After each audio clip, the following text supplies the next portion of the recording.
Hi, good evening. My name is Father Rayappa.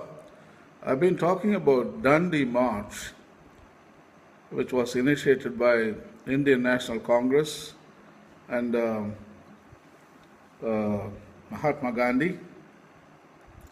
So we know that Dandi March was started from Sabarmati Ashram in Ahmedabad in Gujarat on 12th March and ended on the 5th of April at Dandi, the west coast of Gujarat, where Mahatma Gandhi broke the salt law, the civil disobedience. So, another name I want to introduce to you, his name was Rajagopalachari from Tamil Nadu.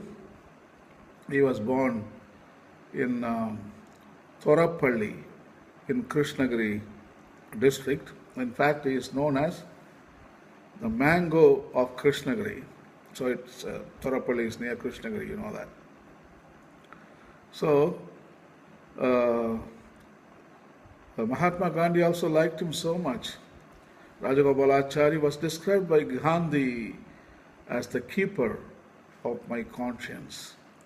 Such a beautiful comment Mahatma Gandhi gave about Rajagopalachari. Rajagopalachari was the Chief Minister of Tamil Nadu from 1952 to 1954, and he was the Governor General of India after independence.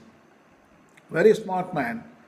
I myself visited Tiruchirappalli, and it's a beautiful small little town. I was amazed. From this little town, a great personality could emerge. It's a village, a small village. So I'm so proud of Rajagopalachari.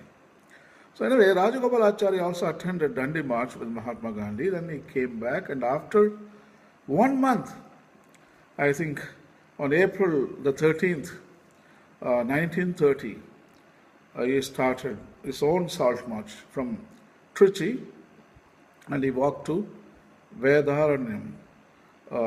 After 15 days, I think 28th of April 1930, and he broke the salt law. So Vedaranyam March, also called Vedaranyam Satyagraha, was a framework of the non-violent civil disobedience movement in the British India, modeled on the lines of Dandi March, which was led by Mahatma Gandhi on the western coast of India. It was organized to protest the salt tax imposed by the British Raj in the colonial India. Rajagopalachari was born in the village, as I told you, in Tiruchirappalli, and he led 100 supporters with him to Vedaranyam March. So Rajagopalachari, a close associate of Gandhi, and he learned from Gandhi. So he led the march, which had close to 100 volunteers, most of who belonged to the Indian National Congress. It began at Tiruchirappalli on 13th April 1930 and proceeded for about 150 miles towards the east before culminating at Vedaranyam, a small coastal town in then Tanjore District. By collecting salt directly from the sea, the marchers broke the salt law.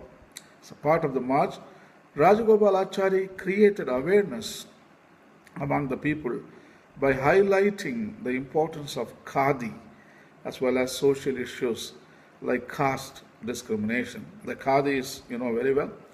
Mahatma Gandhi, under the plan of Swadeshi, Swaraj and Sarvodaya, he asked Indians to produce their own clothes. So it is not the production, mass production, but production by masses. That is the expression. So Mahatma Gandhi supported the cotton clothes, reject all the foreign imported clothes. So be Indian, buy Indian. The campaign came to an end on 28th April 1930 when the participants were arrested by the police. Its leader, Rajagopalachari, was imprisoned for 6 months. The march, along with the ones at Dandi and Dharasana in Gujarat drew worldwide attention to the Indian independence movement, but I don't think Vedaranyam March has drawn so much of stuff in the international level, but the Dandi did it, so that's a good thing.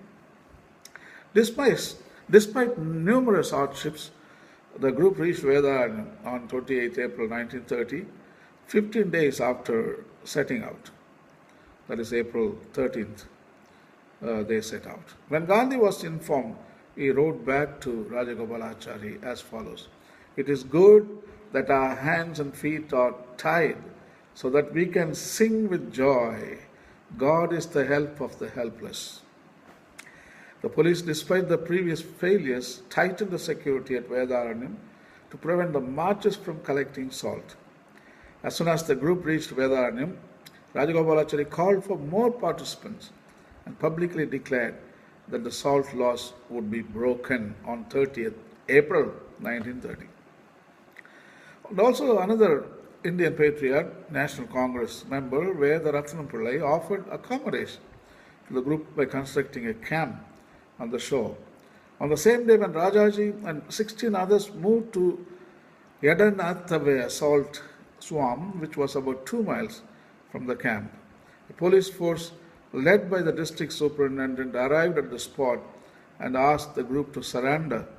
When they refused, Rajagopalachari was arrested under the Section 74 of the Salt Act and was produced before the district magistrate Ponnusami Pillai.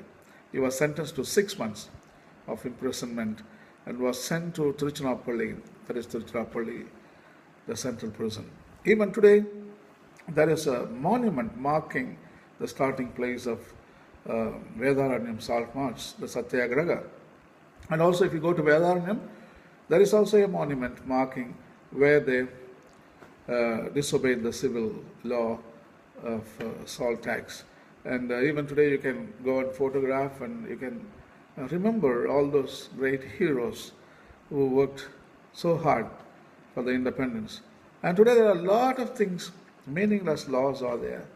And in politics, in religions, and in our society, and in our mind. So we need to deconstruct them and reconstruct them. So that is the thing what we need. So today, with the old mindsets, business as usual models, you can't go further. I think it's a disaster. We're not going to change anything unless you deconstruct all those old structures and create some new structures based on love and empathy and kindness and compassion and understanding and tolerance. I think we can create a new world. So Rajagopalachari and Mahatma Gandhi, they are great heroes, and our youngsters should follow them and read about them. And it is not the movie stars, those who set the role of a leader or a role model for the young kids. That's a wrong example. I think today we lack creating these great heroes, introducing them to younger generations, and probably we should make films about them and talk more about them. And these people, because they suffered, they worked hard, today we enjoy freedom and independence, and we are proud Indians. So I think our children should learn from these great personalities. That's why I'm trying to give some talks. And I also don't know much about them, but I'm a history student.